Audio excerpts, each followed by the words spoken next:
International delegates हांगा specially आमचे Goa Indian डेमोक्रेसीक हाव द इलेक्शन कंडक्ट कशें जाता तें पळोवपा खातीर स्पेशली गोंयांत मंगोलिया आनी भुतानाचे टीम आयिल्ली आसा. सो ऑलमोस्ट भुतानाचे ऑलमोस्ट 40 मेंबर्स आनी तेंचे मेजर डेलिगेट्स आयिल्ले आसा.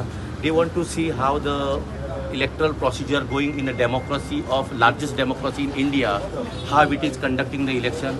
Some of these are they have worked with Bhutan people as like as a presiding officer there. So to experience and hangcho experience. So especially they surprised to see आमी आमचे normal procedure तरी झाले. We have some especially ladies पण booth केले आसा ते तेमी visit करून पळयला. So Mapusa constituency we have given 2 booths specially people. They are called PWD special. तेमकां आमी ते बूथ कित्याक केले की तेमकां एनकरेजमेंट दिवपा खातीर. We finished it, we have come here, and we are very thankful to the government, especially the embassy. It's quite inspiring to see the election process in India in a huge democracy is progressing well, and the polling is so smooth.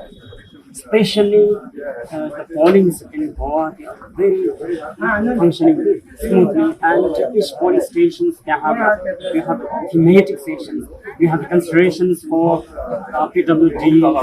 We have considerations for female. So it's inclusive voting that we should consider, and this would be a lesson that we would be taking back to Bhutan. Thank you. Subscribe Prudent social media channel and press bell icon for latest notifications.